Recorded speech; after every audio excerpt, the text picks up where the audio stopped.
breaking news, and this has just come out over the last few minutes. This is actually probably Jack Smith's final push right before Election Day, as early voting has rolled out in most of the country now, including here in the state of Tennessee, starting today. Will, what is this update? Because the headlines seem pretty aggressive. That's right. So this is the government's response in opposition to the defendant's supplemental to his motion to dismiss on statutory grounds. So the Trump defense filed a motion to dismiss based off statutory grounds, especially in light of the Fisher decision out of the United States Supreme Court, which the ACLJ filed an amicus in. And it says he principally argues that the Supreme Court's decision in Fisher versus United States undermines counts 2 and 3 of the superseding indictment, which charged the defendant with conspiring, obstructing, and attempting to obstruct the congressional proceeding on January 6 in violation of 18 U.S.C. 1512 C2 and K. When you continue to read that it's not just, okay, you could say, all right, this is someone who has a political agenda and they see what happened at the Capitol and they look at the Capitol and go, okay, well, maybe Trump riled people up, sent them into the Capitol. No, he said just the process of bringing people to Washington, D.C., having a protest or a rally or a demonstration was enough for him to take the blame. That's right. And on page 4 of this brief, and remember that in the Fisher case, those similar counts were dismissed by the U.S. Supreme Court. Because they're ridiculous. And he was in the Capitol, that individual, and he got those dismissed saying it was overly broad, it didn't apply. This statute out of the Sarbanes-Oxley Act, which came out of the Enron crisis, so that was primarily a financial crimes law that was put on the books. But this is what Jack Smith writes on page 4. Contrary to the defendant's claim that he bears no factual or legal responsibility for the events of January 6th, the superseding indictment plainly alleges that the defendant willfully caused his supporters to obstruct and attempt to obstruct the proceeding by summoning them to Washington, D.C., and directing them to march to the Capitol to pressure the vice president and legislators to reject the legitimate certificates and instead rely on fraudulent electoral certificates. I don't look at the March for Life and say, okay, what about the March for Life? What happens if, 100 of the 100,000 people that show up for the March for Life storm the Supreme Court of the United States? Who's responsible for that? I'm not going to lay that blame on the people running the March for Life. That's not how this works. Look at all the protests that have happened throughout our country in history. We have to be able to respectfully, peacefully protest. And if you don't, sure, there may be ramifications for that.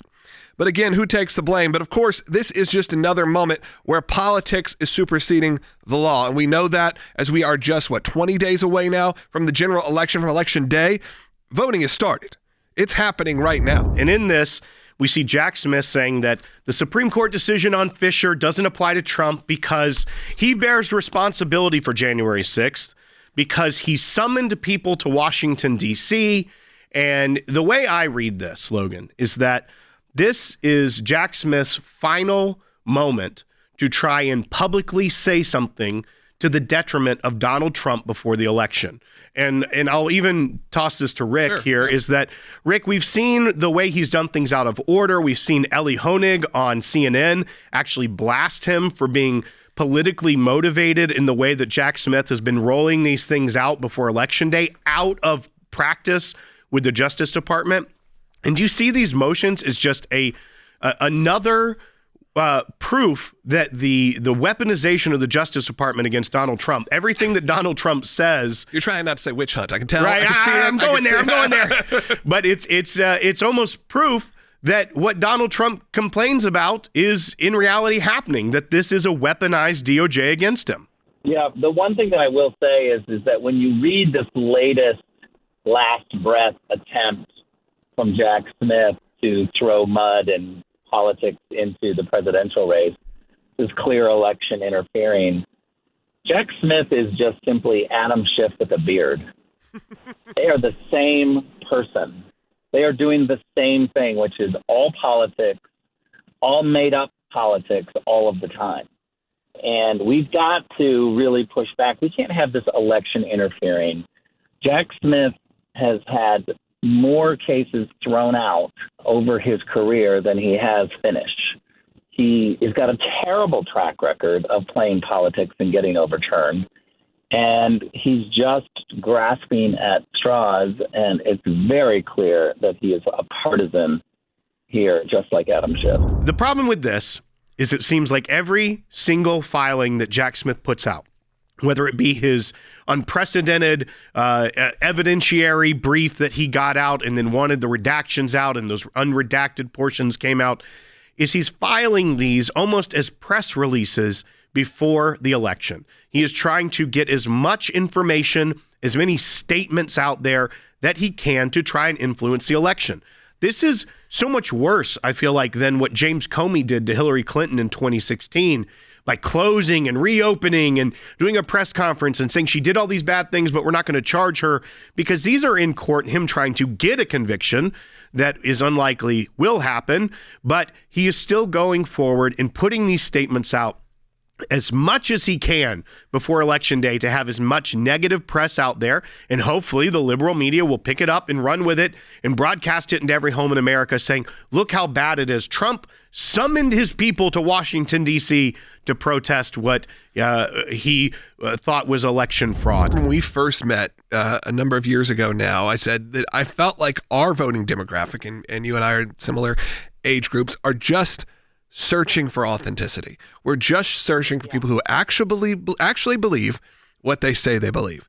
And they actually stand up for what they believe, even if it doesn't toe a party line. And I think you and people like RFK Jr. and some of these voices that have come out, our voices as well, that say, no, that's what we're searching for. And when you have, obviously all of the situations that come out of Tim Walz, whether his knuckleheaded moments, he said, or the things that feel like they're not true, or photo ops, or whether it's hunting or whatever these moments happen, it just again strips away of that authenticity. You don't have Donald Trump going out there and trying to pretend that he is a hunter. That game of politics should be over, and I feel like it is, and they're stuck in the past because we are searching for that authenticity. Exactly, and recognizing that we can disagree on things. I'm sure there are things that Donald Trump and I disagree on, but I respect him for standing up for what he believes in and being transparent with the American people. The other thing is Kamala Harris is being praised by people like Van Jones and others for this new Black opportunity agenda that she's rolled out. Is President Trump is focused on lifting up all Americans, regardless of your race, ethnicity, your gender, where you grew up, how you grew up, your religion. And that's, to me, what I think we all want as Americans. We want everybody to do better, whether you're Black or you're white or you're Asian or Polynesian or Hispanic. It doesn't matter. We got to stand together as Americans and come together as Americans.